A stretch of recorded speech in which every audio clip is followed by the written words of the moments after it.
ओम शांति ओम शांति ओम शांति ओम शांति ओम शांति।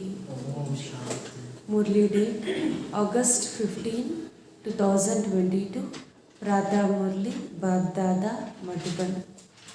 मीठे बच्चे, तुम हो ईश्वर के एडॉप्टेड बच्चे। तुम्हें पावन बन पावन दुनिया का वर्षा लेना है। यह अंत का समय है, इसलिए पवित्र ज़रूर बनना है। ತಂದೆ ಹೇಳ್ತಿದ್ದಾರೆ, ಮಧುರ ಮಕ್ಕಳೇ, ತಾವು ಈಶ್ವರನ ದತ್ತಕ ಮಕ್ಕಳಾಗಿದ್ದೀರಿ. ಅವರು ನಿಮ್ಮನ್ನು ದತ್ತಕ್ಕೆ ತೆಗೆದುಕೊಂಡಿದ್ದಾರೆ. ತಾವು ಪಾವನರಾಗಿ ಪಾವನ ಪ್ರಪಂಚದ ಆಸ್ತಿಯನ್ನು ತೆಗೆದುಕೊಳ್ಳಬೇಕು. ಪಾವನರಾಗಿ ಪಾವನ ಪ್ರಪಂಚದ ಆಸ್ತಿಯನ್ನು ತೆಗೆದುಕೊಳ್ಳಬೇಕು. ಇದು ಅಂತ್ಯ ಸಮಯವಾಗಿದೆ. ಆದ್ದರಿಂದ ಪವಿತ್ರರಾಗಲೇಬೇಕು. ಮಧುರ ಮಕ್ಕಳೇ, ತಾವು ಈಶ್ವರನ ದತ್ತಕ ಮಕ್ಕಳಾಗಿದ್ದೀರಿ. ತಾವು ಪಾವನರಾಗಿ ಪಾವನ ಪ್ರಪಂಚದ ಆಸ್ತಿಯನ್ನು ಪಡಿಬೇಕು. ಇದು ಅಂತ್ಯ ಸಮಯವಾಗಿದೆ, ಆದ್ದರಿಂದ ಪವಿತ್ರರಾಗಲೇಬೇಕು ಅಂತ ಹೇಳ್ತಿದ್ದಾರೆ ಬಾಬಾ. प्रश्न: इस समय के मनुष्यों को ऊंट पक्षी का टाइटल दे सकते हैं, क्यों? ಈ ಸಮಯದ ಮನುಷ್ಯರನ್ನು ಕುಂಟ ಪಕ್ಷಿಗಳೆಂದು ಬಿರುದು ಕೊಡಬಹುದು, ಏಕೆ? ಈ ಸಮಯದ ಮನುಷ್ಯರನ್ನು ಕುಂಟ ಪಕ್ಷಿಗಳೆಂದು ಬಿರುದು ಕೊಡಬಹುದು, ಏಕೆ?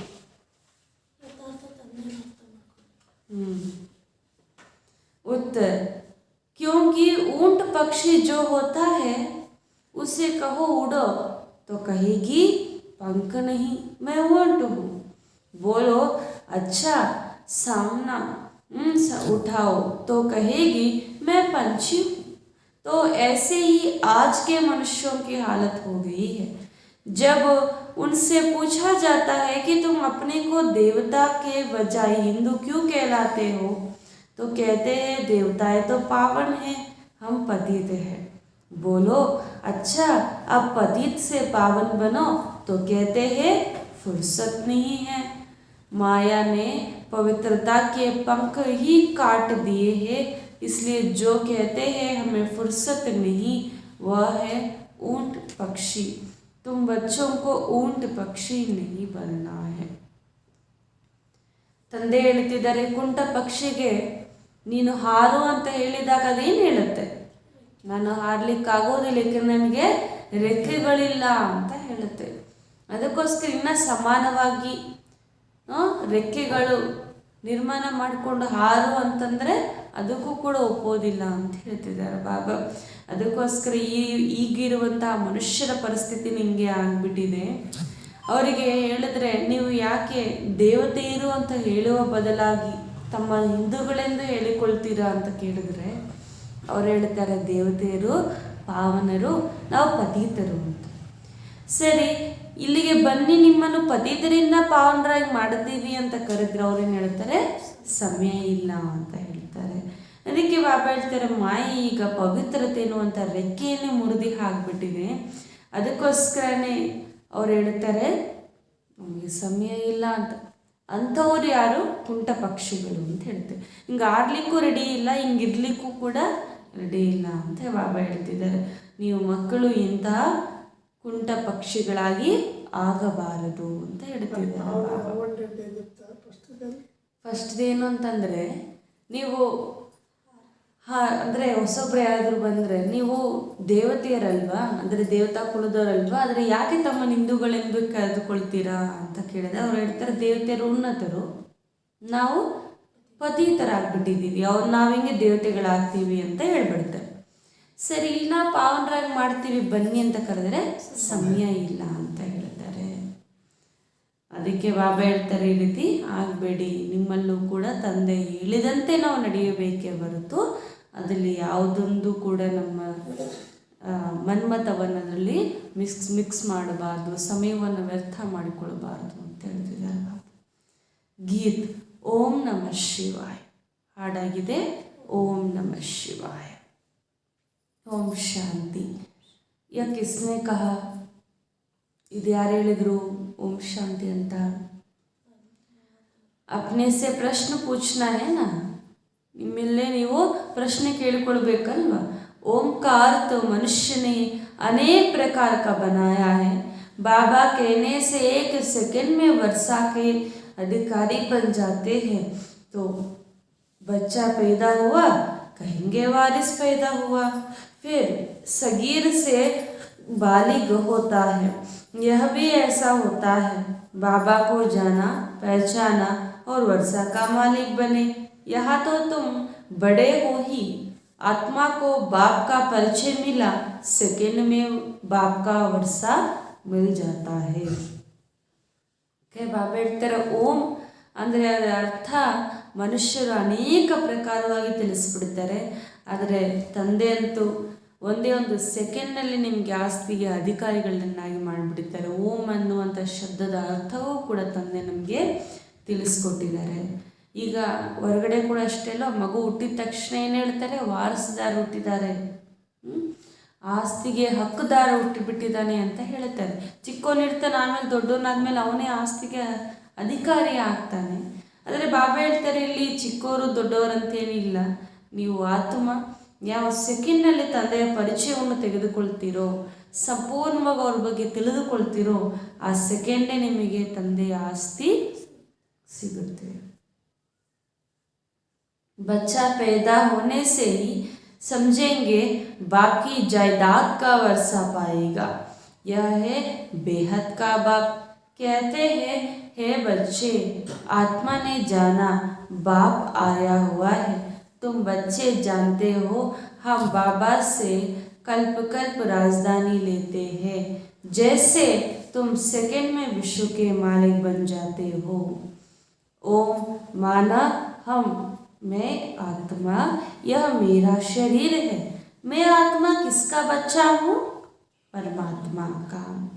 बाप भी कहते हैं मैं ओम परम आत्मा हूँ, मुझे अपना शरीर नहीं है. कितना सहज बात है. ತಂದೆ ಹೇಳ್ತಿದ್ದಾರೆ, ಮಕ್ಕಳು ಹುಟ್ಟಿದ ತಕ್ಷಣ ನನ್ನ ಆಸ್ತಿಗೆ ಹಕ್ಕದಾರ ಹುಟ್ಟಿದ್ದಾನೆ ಅಂತ ಹಿಂಗೆ ಅಂದ್ಕೊಳ್ತಾರೋ, ಆಸ್ತಿಗೆ ಹಕ್ಕು ಅವನ ಮೇಲೆ ಇದೆ, ಅವನಿಗೆ ಇದೆ ಅಂತ ಹೇಳ್ಕೊಳ್ತಾರೆ. ಅದೇ ರೀತಿ ನೀವು ಕೂಡ ಬೇಹದ್ದಿನ ತಂದೆ ಇದ್ದಾರೆ, ಅವರಿಂದ ಬೇಹದ್ದಿನ ಆಸ್ತಿಯನ್ನು ಪಡೆದುಕೊಂಡಿದ್ದೀರಾ ಅಂತ ಹೇಳ್ತಿದ್ದಾರೆ ಬಾಬಾ. ಅದಕ್ಕೆ ಹೇಳ್ತಾರೆ, ಹೇ ಮಕ್ಕಳೇ, ನೀವೀಗ ತಂದೆಯನ್ನು ತಿಳ್ಕೊಂಡ್ಬಿಟ್ಟಿದ್ದೀರಲ್ವಾ.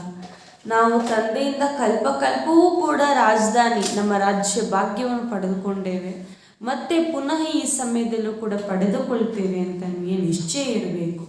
ಒಂದೇ ಒಂದು ಸೆಕೆಂಡ್ನಲ್ಲಿ ನಾವೇ ವಿಶ್ವದ ಮಾಲೀಕರಾಗ್ತೇವೆ. ಓಂ ಅಂದರೆ ನಾನು ಆತ್ಮ, ಇದು ನನ್ನ ಶರೀರವಾಗಿದೆ ಅಂತ. ನಾನು ಎಂಥ ಆತ್ಮ? ಯಾರ ಮಗು? ಪರಮಾತ್ಮನ ಮಗು. ತಂದೆ ಕೂಡ ಹೇಳುತ್ತಾರೆ, ನಾನು ಓಂ ಪರಂ ಆತ್ಮ ಅಂತ. ಅಂದರೆ ನಾನು ಕೂಡ ಆತ್ಮನೇ, ಆದರೆ ಪರಮಾತ್ಮ ಅಂತ ಹೇಳ್ತಾರೆ. ಆದರೆ ನನಗೆ ಯಾವುದೇ ಶರೀರ ಇಲ್ಲ. ಇದೆಷ್ಟು ಸಹಜವಾಗಿರುವಂಥ ಮಾತಾಯ್ತಲ್ವಾ. वह समझते हैं ओम माना भगवान, तो सब भगवान हो गए. भगवान तो है ही एक. वह कहते हैं मैं तुम्हारा बाप हूँ. परम आत्मा माना परमात्मा, जिसको सारी दुनिया पुकारती है, हे पतित पावन आओ. ऐसा कोई भी नहीं कहेगा कि परमपिता परमात्मा की आत्मा मेरे द्वारा तुमको राजयोग सिखलाती है. किसी को पता ही नहीं. नाम मालूम होने के कारण श्री कृष्ण भगवान का नाम लिख दिया है. उसने राजयोग सिखलाया. वह पतित पावन उसको कह नहीं सकते हैं. वह तो स्वर्ग का पहला बच्चा है. जो पहले में है वह पिछाड़ी में भी होगा, इसलिए उसको श्याम सुंदर कहते हैं. ತಂದೆ ಹೇಳ್ತಿದ್ದಾರೆ, ಹೊರಗಡೆ ಓಂ ಅಂದರೆ ನಾನೇ ಭಗವಂತ ಅಂತ ಅಂದ್ಕೊಳ್ತಾರೆ. ಆದರೆ ಬಾಬಾ ಹೇಳ್ತಾರೆ ಪ್ರಪಂಚದಲ್ಲಿ ಎಲ್ಲರೂ ಭಗವಂತ ಅಂತ ಹೆಂಗೆ ಆಗಲಿಕ್ಕೆ ಸಾಧ್ಯ, ಭಗವಂತ ಅಂತೂ ಒಬ್ಬರೇ ಅಲ್ವಾ ಅಂತ ಹೇಳ್ತಿದ್ದಾರೆ ಬಾಬಾ. ಈಗ ನೀವು ತಿಳ್ಕೊಂಡಿದ್ದೀರಿ ಪರಮಾತ್ಮ ಅಂದರೆ ಸ್ವಯಂ ಶ್ರೇಷ್ಠವಾಗಿರುವಂತಹ ಪರಮ ತಂದೆಯಾಗಿದ್ದಾರೆ, ಅವರೇ ಪರಮಾತ್ಮ ಆಗಿದ್ದಾರೆ. ಅವ್ರಿಗಾಗಿಯೇ ಪೂರ್ತಿ ಪ್ರಪಂಚ ಕರೆಯುತ್ತದೆ ಹೇ ಪತಿತ ಪಾವನ ಅಂತ. ಅವನ್ನ ಬಿಟ್ಟರೆ ಪ್ರತಿಯೊಬ್ಬರೂ ಕೂಡ ಪರಮಾತ್ಮ ಆಗಲಿಕ್ಕೆ ಸಾಧ್ಯನೇ ಇಲ್ಲ ಅಂತ ಹೇಳ್ತಿದ್ದಾರೆ ಬಾ. ಯಾವಾಗಲೂ ಕೂಡ ಪರಮಾತ್ಮ ಬಂದು ರಾಜಯೋಗವನ್ನು ಕಲಿಸ್ಕೊಡ್ತಾರೆ ಅಂತ ಹೇಳ್ತಾರೆ ಹೊರತು ನನ್ನಲ್ಲಿರುವಂತಹ ಭಗವಂತ ಬಂದು ರಾಜಯೋಗವನ್ನು ಕಲಿಸ್ಕೊಡ್ತಾರೆ ಅಂತ ಯಾವತ್ತಾದ್ರೂ ಹೇಳಿದ್ದೀರಾ ಅಂತ ಹೇಳ್ತಿದ್ದಾರೆ ಬಾ. ಆ ರೀತಿ ಎಂದಿಗೂ ಕೂಡ ಹೇಳುವುದಿಲ್ವಲ್ಲ. ಆದರೆ ಇದ್ರ ಬಗ್ಗೆ ಯಾರೂ ಕೂಡ ತಿಳ್ಕೊಂಡು ಇಲ್ಲ ಅಂತ ಹೇಳ್ತಿದ್ದಾರೆ. ಇನ್ನೂ ತಿಳ್ಕೊಳ್ಳದಿರುವಂಥ ಕಾರಣ ಶ್ರೀಕೃಷ್ಣ ಭಗವಂತ ಅಂತ ಹೆಸರನ್ನು ಕೂಡ ಕೊಟ್ಟುಬಿಟ್ಟಿದ್ದಾರೆ. ಅವರು ಬಂದು ರಾಜಯೋಗವನ್ನು ಹಿಂಗೆ ಕಲಿಸ್ಕೊಡಲು ಸಾಧ್ಯ, ಪತೀತರಿಂದ ಪಾವನರಾಗಿ ಹಿಂಗೆ ಮಾಡಲು ಸಾಧ್ಯ ಅಂತ ಹೇಳ್ತಿದ್ದಾರೆ. ಅವರು ಪತೀತರಿಂದ ಪಾವನ ಮಾಡಲು ಕಲಿಯುಗದಲ್ಲಿ ಅವರು ಇರುವುದಿಲ್ಲ. ಅವರು ಪಾವನರು, ಸತ್ಯಯುಗದ ಮೊಟ್ಟ ಮೊದಲನೆಯ ರಾಜಕುಮಾರ ಅಂತ ಹೇಳ್ತಿದ್ದಾರೆ ಬಾಬಾ. ಮೊದಲಿದ್ದಾರೆ ಅಂದರೆ ಅಂತ್ಯದಲ್ಲೂ ಕೂಡ ಅವರು ಇದ್ದೇ ಇರ್ತಾರೆ ಅಂತ ಹೇಳ್ತಿದ್ದಾರೆ ಬಾಬಾ. ಅದಕ್ಕೋಸ್ಕರ ಇವರನ್ನ ಶ್ಯಾಮ ಸುಂದರ ಅಂತ ಹೇಳಲಾಗ್ತದೆ. ಮೊದಲು ಹಿಂಗಿರ್ತಾರೆ, ಸುಂದರವಾಗಿರ್ತಾರೆ, ಆಮೇಲೆ ಅಂತ್ಯದಲ್ಲಿ ಶ್ಯಾಮರಾಗ್ಬಿಡ್ತಾರೆ. पहले नंबर में है श्री कृष्ण, फिर 84 जन्मों के बाद उनका नाम ब्रह्मा अडॉप्ट होता है। बाप आकर बच्चों को अडॉप्ट करते हैं। तुम हो अडॉप्टेड बच्चे, ईश्वर के बच्चे। तुम्हारी माँ भी है, बाप भी है, प्रजापिता भी है। फिर बाप कहते हैं, उनके मुख से कहता हूँ, तुम मेरे बच्चे हो। तुम कहते हो बाबा हम आपके हैं, आपसे वर्षा लेने आए हैं। बुद्धि भी कहती है बाप आता ज़रूर है, कब आते हैं यह भी विचार की बात है। कहते हैं पतित पावन आओ, तो ज़रूर पतित दुनिया का अंत हो, तब तो आओ ना।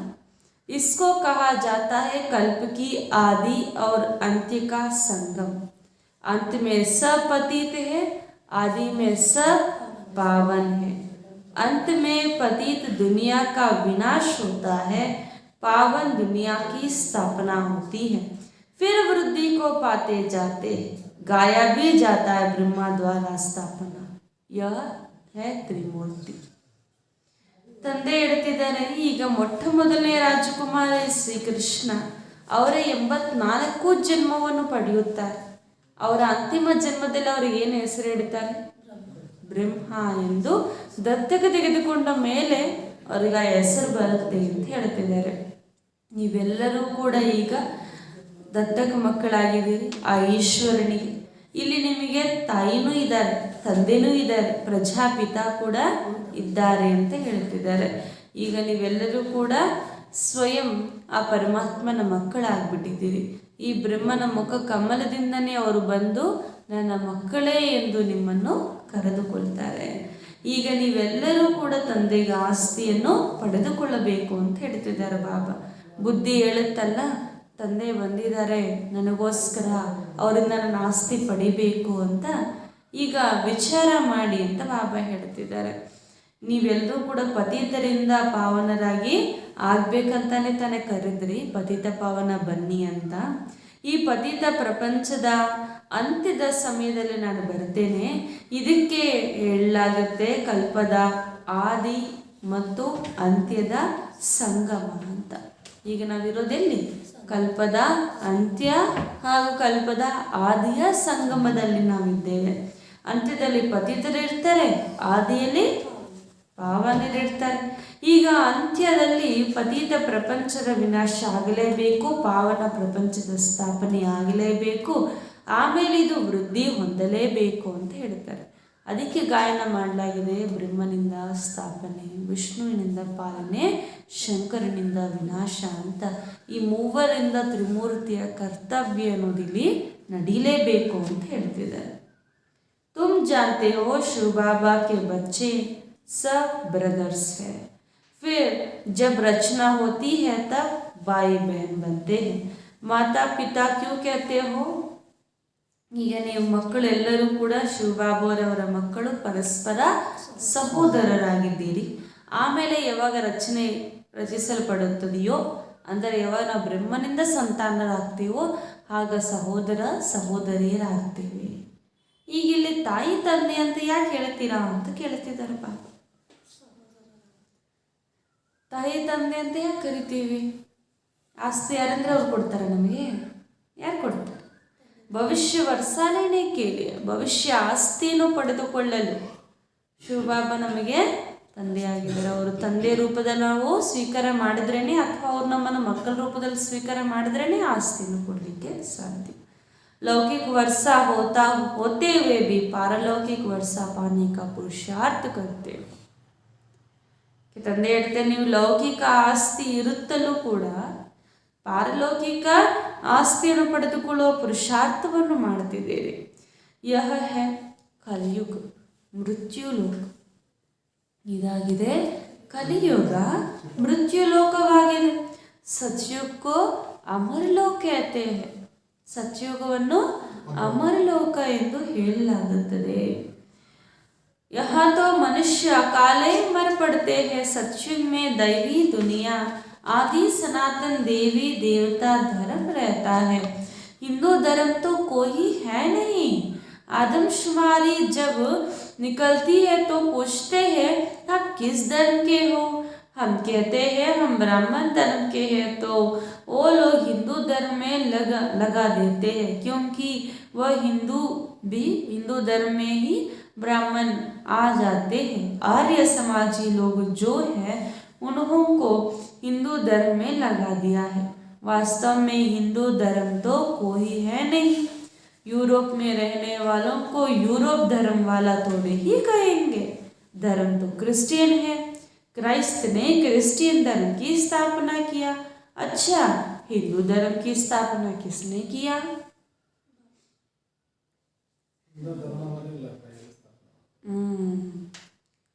ಬಾಬಾ ಹೇಳ್ತಾ ಇದ್ದಾರೆ, ಈಗ ನೀವೆಲ್ಲರೂ ಕೂಡ ಆದಿ ಸನಾತನ ದೇವಿ ದೇವತಾ ಧರ್ಮದಲ್ಲಿ ಇರುವಂಥವ್ರಾಗಿದ್ದೀರಿ. ಆದರೆ ಇದು ಹಿಂದೂ ಧರ್ಮ ಅಂತ ಹೇಳ್ತಾರಲ್ಲ, ಈ ಹಿಂದೂ ಧರ್ಮ ಇಲ್ಲಿಂದ ಬಂತು? ಬಾಬಾ ಹೇಳ್ತಾರೆ ಹಿಂದೂ ಧರ್ಮ ಅಂತ ಯಾವುದು ಇಲ್ಲ ಅಂತ ಹೇಳ್ತಿದ್ದಾರೆ ಬಾಬಾ. ಇವಾಗ ನೀವು ಯಾವ ರಿಲಿಜಿಯನ್ ಅಂತ ಹೇಳಿದ್ರೆ, ರಿಲಿಜಿಯನ್ ಅಂತ ಏನಂತ ಬರಿತೀವಿ? ಹಿಂದೂ ಅಂತಾನೆ ಬರಿತೀವಿ. ಬ್ರಾಹ್ಮಣ್ ಅಂತ ಹೇಳಿದ್ರು ಯಾವುದರಲ್ಲಿ ಕ್ಯಾಲ್ಕುಲೇಟ್ ಮಾಡ್ಕೊಳ್ತಾರೆ? ಹಿಂದೂ ಅಂತಾನೆ ಬರೆದು ಬಿಡ್ತಾರೆ ಅಲ್ವಾ, ರಿಲಿಜಿಯನ್ ಅಂತ ಬಂದಾಗ. ಆದರೆ ಬಾಬಾ ಕೇಳ್ತಾರೆ, ಎಷ್ಟು ಸ್ಪಷ್ಟವಾಗಿ ಬಾಬಾ ಒಂದು ಮಾತು ಹೇಳ್ತಾರೆ ನೋಡಿ. ಈಗ ಆರ್ಯ ಸಮಾಜಿಯವ್ರನ್ನು ಕೂಡ ಹಿಂದೂ ಧರ್ಮದಲ್ಲೇ ಹಾಕ್ಬಿಡ್ತಾರೆ. ಆದರೆ ವಾಸ್ತವದಲ್ಲಿ ಹಿಂದೂ ಧರ್ಮ ಅಂತ ಯಾವುದೂ ಇಲ್ಲ. ಇವರು ಯುರೋಪಲ್ಲಿ ಇರ್ತಾರೆ, ಅವರು ಯುರೋಪ್ ವಾಸಿಗಳಂತ ಅವರ ಧರ್ಮ ಅಂತ ಹೇಳಲಾಗುತ್ತಾ? ಇಲ್ಲ ತಾನೆ. ಯುರೋಪಲ್ಲಿ ಇರುವಂಥವರು ಕ್ರಿಶ್ಚಿಯಾನಿಟಿ ಮೇಜರ್ ಆಗಿರೋದ್ರಿಂದ ಕ್ರಿಶ್ಚಿಯನ್ ಅಂತ ಹೇಳಲಾಗುತ್ತೆ ಅವರನ್ನು. ಕ್ರಿಶ್ಚಿಯನ್ ಧರ್ಮವನ್ನು ಸ್ಥಾಪನೆ ಮಾಡಿರುವಂಥವ್ರು ಕ್ರೈಸ್ತ ಅಂತ ಹೇಳಲಾಗುತ್ತೆ ಅಲ್ವಾ. ಆದರೆ ಬಾಬಾ ಹೇಳ್ತಿದ್ದಾರೆ, ನಾವು ಹಿಂದೂಸ್ತಾನಲ್ಲಿದ್ದೀವಿ ಅಂತ ಹೇಳ್ಬಿಟ್ಟು ಹಿಂದೂಗಳು ಅಂತ ಹೇಳ್ಬಿಟ್ಟು. ಆದರೆ ನಿಜವಾಗ್ಲೂ ಕೂಡ ಹಿಂದೂ ಧರ್ಮದ ಸ್ಥಾಪಕರು ಯಾರು ಅಂತ ಕೇಳ್ತಿದ್ದಾರೆ ಬಾಬಾ. ಪ್ರತಿಯೊಂದು ಧರ್ಮಕ್ಕೆ ಧರ್ಮ ಸ್ಥಾಪಕರಿದ್ದಾರೆ ಅಂತಂದಮೇಲೆ ಹಿಂದೂ ಧರ್ಮದ ಸ್ಥಾಪಕರು ಯಾರು ಅಂತ. ಆದರೆ ಅನ್ನೋರು ಹೇಳ್ದಂಗೆ ಹಿಂದೂ ಧರ್ಮನೇ ಇಲ್ಲ ಅಂತಂದ ಮೇಲೆ ಅದರ ಸ್ಥಾಪಕರಿರ್ಲಿಕ್ಕೆ ಸಾಧ್ಯ ಇಲ್ಲ. ವಿಭಿನ್ನವಾಗಿ ಹೆಸರು ಬದಲಾಯಿಸಿಕೊಂಡು ಧರ್ಮವಾಗಿದೆ ಅಂತ. तो अच्छा, हिंदू धर्म किसने स्थापन किया? तो बेचारे मूंझ पड़ते हैं. ಈ ಥರ ನಾವು ಯಾರಿಗಾದ್ರೂ ಪ್ರಶ್ನೆ ಕೇಳಿಬಿಟ್ರೆ ಹಿಂದೂ ಧರ್ಮ ಯಾರು ಸ್ಥಾಪನೆ ಮಾಡಿಬಿಟ್ರು ಅಂತ ಅವರು ತಬ್ಬಿಬಾಗ್ಬಿಡ್ತಾರೆ ಅಂತ ಹೇಳ್ತಿದ್ದಾರೆ ಬಾಬಾ. ಕ್ಯಾ ದೇತೆ ಗೀತಾ ದ್ವಾರ ಸ್ಥಾಪನಾ ಹುವ. ಏನು ಗೊತ್ತಾಗಲಿಲ್ಲ ಅಂದರೆ ಲಾಸ್ಟ್ಗೆ ಹೇಳ್ಬಿಡ್ತಾರೆ ಗೀತೆಯಿಂದ ಸ್ಥಾಪನೆ ಆಗಿದೆ ಅಂತ. तो कहते हैं देवता ही तो बहुत पवित्र थे, हम तो पतित हैं. तो समझाया जाता है गीता के द्वारा तो आदि सनातन देवी देवता धर्म की स्थापना हुई. तुम तो देवता धर्म के हो, तो कहेंगे देवताएं तो बहुत पवित्र है, हम तो पतित हैं. हम अपने को देवी देवता कैसे कहलाए? तो समझाया जाता है अच्छा पवित्र बनो, फिर देवी देवता धर्म में आ जाओ. तो कहेंगे फुर्सत नहीं, आपकी तो यह बहुत नई बातें हैं, बरोबर हम आदि सनातन देवी देवता धर्म के है. ಅವ್ರು ಹೇಳ್ಬಿಡ್ತಾರೆ ಗೀತೆಯಿಂದ ಸ್ಥಾಪನೆ ಆಯಿತು ಅಂತ. ಅವ ನಾವು ಇನ್ನೊಂದು ಹೇಳ್ಬೋದು, ಏನು ಅಂತಂದರೆ ಗೀತೆಯಿಂದ ಸ್ಥಾಪನೆ ಆಗಿರೋದು ಆದಿ ಸನಾತನ ದೇವಿ ದೇವತಾ ಧರ್ಮ ಅಂತಂದರೆ ನೀವು ದೇವತಾ ಧರ್ಮದವರ ಅಂತ ಕೇಳ್ಬೋದು. ಅವಾಗ ಅವ್ರೇನು ಹೇಳ್ತಾರೆ, ನಾವು ಹೆಂಗೆ ದೇವತಾ ಧರ್ಮದವ್ರು ಆಗಲಿಕ್ಕೆ ಸಾಧ್ಯ? ದೇವತೆಯರು ಪಾವನರು, ನಾವು ಪತೀತರು. ಸರಿ, ನೀವು ಪಾವನರಾಗಿ ಆಗ್ತೀರಾ? ಭಗವಂತ ಬಂದು ನಮಗೆ ಮಾರ್ಗ ತಿಳಿಸ್ಕೊಟ್ಟಿದ್ದಾರೆ, ನೀವು ಅದರಂತೆ ನಡೆದರೆ ಪಾವನರಾಗ್ತೀರಾ ಅಂತಂದ್ರೆ ಅದಕ್ಕೇನು ಹೇಳ್ತಾರೆ? ನಮಗೆ ಪುರ್ಸತ್ತಿಲ್ಲ ಅಂದರೆ ಸಮಯ ಇಲ್ಲ ಅಂತ ಹೇಳ್ತಾರೆ. ನಿಮ್ದೆಲ್ಲ ಹೊಸ ಮಾತುಗಳು ಅಂತ ಹೇಳ್ಬಿಡ್ತಾರೆ. ಬಾಬಾ ಹೇಳ್ತಿದ್ದಾರೆ, ನಿಜವಾಗ್ಲೂ ನಾವು ಆದಿ ಸನಾತನ ದೇವಿ ದೇವತಾ ಧರ್ಮದವರು ಅಂತ ಹೇಳ್ತಿದ್ದಾರೆ ಬಾಬಾ. ಭಾರತವಾಸಿ ದೇವಿ देवताओं को है, परंतु या पतित होने के कारण अपने को देवता कहला देते हैं, पूजते भी भारतवासी देवी देवताओं को. ನೋಡಿ, ಬಾಬಾ ಹೇಳ್ತಾರೆ ಪೂಜೆ ಮಾಡೋದು ಕೂಡ ಭಾರತವಾಸಿ ದೇವಿ ದೇವತೆಯರೇ. ಆ ದೇವತೆಯರು ಎಲ್ಲೋ ಇರಲಿಲ್ಲ, ಇದೇ ಭಾರತ ದೇಶದಲ್ಲಿ ಆದಿಯ ಕಾಲದಲ್ಲಿ ಇದ್ದರು. ಆದರೆ ಈಗ ಪತೀತರಾಗುವಂಥ ಕಾರಣ ತಮ್ಮನ್ನು ದೇವತೆಯರೆಂದು ಹೇಳಿಕೊಳ್ಳುವುದಿಲ್ಲ ಅಂತ ಹೇಳ್ತಿದ್ದಾರೆ. ಅಚ್ಚಾ, आकर पावन बनो तो कहते हैं फुर्सत नहीं. बाप कहते तुम तो ऊंट पक्षी हो. पूछा जाता है तुम देवता क्यों नहीं कहलाते? तो कहते हैं हम पतित हैं. अच्छा, पतित से पावन बनो तो कहते हैं फुर्सत नहीं. ऊंट पक्षी को कहो उड़ो तो कहेगी पंख नहीं ऊंट हो. बोलो अच्छा सामना उठाओ तो कहेगी हम तो पक्षी हैं. सामान उठाओ तो कहेगी हम पक्षी हैं. तो बाप कहते हैं माया तुम्हारे पवित्रता की पंख काट दी है. करेक्ट. ಅದೇ ಬಾಬಾ ಹೇಳ್ತಿದ್ದಾರೆ, ಈಗ ನೀವೆಲ್ಲರೂ ಕೂಡ ಪಾವನರಾಗ್ಲಿಕ್ಕೆ ಇಲ್ಲಿಗೆ ಬಂದಿದ್ದೀರಿ. ಇಲ್ಲೂ ಕೂಡ ಬಾಬಾ ಹೇಳ್ತಾರೆ, ಕೆಲವರು ಬಾಬಾ ಹೇಳ್ತಾರಲ್ಲ ಪಾವನರಾಗಿ ಅಂತ ಹೇಳಿದ್ರೆ ಬಾಬಾ ನಮ್ಮ ಕೈಯಲ್ಲಿ ಆಗಲ್ಲ ಅಂತ ಯಾರೆಲ್ಲರೂ ಕೂಡ ಹೇಳುತ್ತಾರೆ. ಅವ್ರಿಗೆ ಬಾಬಾ ಹೇಳ್ತಾರೆ, ನೀವೆಲ್ಲರೂ ಕೂಡ ಕುಂಟ ಪಕ್ಷಿಗಳಾಗ್ಬಿಟ್ಟಿದ್ದೀರಿ. ಈಗ ಹೊರಗಡೆಯವರಿಗೆ ನೀವು ದೇವತೆಗಳಾಗಿ ಅಂದರೆ ಹೆಂಗೆ ನಮಗೆ ಸಮಯ ಇಲ್ಲ ಅಂತ ಹೇಳ್ತಾರೋ, ಅದಕ್ಕೆ ಬಾಬಾ ಹೇಳ್ತಾರೆ ನಿಮಗೆ ಸಮಯ ಇಲ್ಲ ಅಂತಂದರೆ ನೀವೆಲ್ಲರೂ ಕೂಡ ಕುಂಟ ಪಕ್ಷಿಗಳು. ಹೆಂಗೆ ಕುಂಟ ಪಕ್ಷಿ ನೀನು ಹಾರು ಅಂತಂದರೆ ನನಗೆ ರೆಕ್ಕೆ ಇಲ್ಲ ಅಂತ ಹೇಳುತ್ತೆ, ನೀನು ಸಾಮಾನು ಎತ್ಕೊ ಅಂತಂದರೆ ನಾನು ಪಕ್ಷಿ ಅಂತ ಹೇಳುತ್ತೆ. ಅದಕ್ಕೆ ಬಾಬಾ ಹೇಳ್ತಾರೆ, ಮಾಯೆ ಈಗ ನಿಮ್ಮ ಪವಿತ್ರತೆಯ ರೆಕ್ಕೆಯನ್ನು ಮುರಿದು ಹಾಕಿಬಿಟ್ಟಿದೆ, ಈಗ ಪುನಃ ನೀವೇನಾಗಬೇಕು, ಪಾವನರಾಗಬೇಕು ಅಂತ ಹೇಳ್ತಿದ್ದಾರೆ ಬಾಬಾ. सावन के महीने में शिव की पूजा करते हैं, व्रत रखते हैं. तुम्हारे लिए सावन मास है, ज्ञान बरसात है. तुम पवित्र बन पवित्र दुनिया का मालिक बनते हो. मनुष्य व्रत रखते हैं भोजन ना खाने का. बाप कहते हैं विष नहीं खाओ, इस पर भी समझाना पड़े. शिव को बहुत पूजते हैं. अब शिव बाबा कहते हैं पवित्रता का व्रत रखो. मैं आया हूँ पवित्र देवी देवता धर्म की स्थापना करने. या तो पवित्र कोई है नहीं. पवित्र देवी देवता होते हैं सतयुग में, वह विष से पैदा होता है, नहीं तो उनको संपूर्ण निर्विकारी क्यों कहते हैं? लक्ष्मी नारायण राधे कृष्ण आदि को कहते ही है संपूर्ण निर्विकारी. या तो सब पतित है जिसमें कोई गुण नहीं है. खुद कहते हैं हम पतित नीच हैं. बाप कहते हैं मेरे मत पर चलकर तुम संपूर्ण निर्विकारी बनो तो तुम्हें लक्ष्मी नारायण जैसा मालिक बनेंगे. तुम्हारी पढ़ाई कितनी भारी है. मनुष्य से देवता बनने का पुरुषार्थ करो, विश्व का मालिक बनो. ತಂದೆ ಹೇಳ್ತಿದ್ದಾರೆ, ಈ ಶ್ರಾವಣ ಮಾಸದಲ್ಲೆಲ್ಲೂ ಕೂಡ ಶಿವನ ಪೂಜೆಯನ್ನು ಮಾಡಲಾಗುತ್ತೆ, ವ್ರತವನ್ನು ಇಡಲಾಗುತ್ತೆ. ಬಾಬಾ ಹೇಳ್ತಾರೆ ನಮಗೆ ಶ್ರಾವಣ ಮಾಸ ಅಂದ್ರೆ ಏನು, ಜ್ಞಾನದ ಮಲೆ ಅಷ್ಟೇ ಅಂತ ಹೇಳ್ತಾರೆ ಬಾಬಾ. ಜ್ಞಾನದ ವರ್ಷ ಸದಾ ನಮ್ಮ ಮೇಲೆ ವರ್ಷಿಸ್ತಾ ಇರುತ್ತೆ. ಇವೆಲ್ಲರೂ ಕೂಡ ಪವಿತ್ರರಾಗಿ ಪವಿತ್ರ ಪ್ರಪಂಚದ ಮಾಲೀಕರಾಗಬೇಕು. ಮನುಷ್ಯರು ವ್ರತ ಇಡ್ತಾರೆ ಭೋಜನವನ್ನು ತಿನ್ನಬಾರದು ಅಂತ, ಆದರೆ ತಂದೆ ಇಲ್ಲಿ ವಿಷವನ್ನು ಸ್ವೀಕರಿಸಬೇಡಿ ಅಂತ ಹೇಳ್ತಿದ್ದಾರೆ. ನಾನು ಬಂದಿರೋದೇ ನಿಮ್ಮನ್ನು ಪಾವನರಾಗಿ ಮಾಡಲಿಕ್ಕೆ, ಪಾವನ ಪ್ರಪಂಚ ಪಾವನ ದೇವಿ ದೇವತಾ ಧರ್ಮವನ್ನು ಸ್ಥಾಪನೆ ಮಾಡಲಿಕ್ಕೆ. ಅದಕ್ಕೋಸ್ಕರ ಸಂಪೂರ್ಣ ನಿರ್ವಿಕಾರಿಗಳಾಗಿ ಅಂತ ಹೇಳ್ತಿದ್ದಾರೆ ಬಾಬಾ. ಸತ್ಯುಗದಲ್ಲಿ ಯಾರು ವಿಶ್ವದಿಂದ ಹುಟ್ಟುವುದಿಲ್ಲ, ಇಲ್ಲದವರನ್ನು ಸಂಪೂರ್ಣ ನಿರ್ವಿಕಾರಿಗಳೆಂದು ಹೆಂಗೆ ಹೇಳಲಿಕ್ಕೆ ಸಾಧ್ಯ? ಲಕ್ಷ್ಮೀ ನಾರಾಯಣ, ರಾಧೆ ಕೃಷ್ಣ ಇತ್ಯಾದಿ ಎಲ್ಲರನ್ನೂ ಕೂಡ ಸಂಪೂರ್ಣ ನಿರ್ವಿಕಾರಿಗಳೆಂದೇ ಹೇಳಲಾಗುತ್ತದೆ. ಇಲ್ಲಿರುವಂಥವ್ರು ಎಲ್ಲರೂ ಕೂಡ ಪತಿತರು, ಯಾರೊಬ್ಬರಲ್ಲೂ ಯಾವುದೇ ಗುಣ ಇಲ್ಲ. ಖುದ್ ಕೇತೆ ಹಮ್ ಪತೀತ ನೀಚ ಹೈ. ಸ್ವಯಂ ಅವರೇ ಹೇಳ್ಕೊಳ್ತಾರಲ್ಲ, ನಾವು ಪತಿತರು, ನಾವು ನೀಚರು ಅಂತ. बाप कहते हैं मेरी मत पर चलकर तुम संपूर्ण निर्विकारी बनो तो तुम इन लक्ष्मी नारायण जैसा मालिक बनेंगे। तुम्हारी पढ़ाई कितना भारी है, मनुष्य से देवता बनने का पुरुषार्थ करो, विश्व का मालिक बनना है। सतयुग में देवी देवताओं का राज्य था ना, अब फिर से देवी देवता धर्म की स्थापना हो रही है। तुम पवित्र बन स्वर्ग का वर्षा लेते हो। स्वामाना आत्मा, आत्मा को राजाई मिलती है, उनको स्वराज्य कहा जाता है। मनुष्य तो देह अभिमानी है, देह अभिमान से कहते हैं हमारा राज्य। यहाँ तुम कहते हो हम आत्मा हैं, इस शरीर के मालिक हैं, हम महाराजा बनेंगे।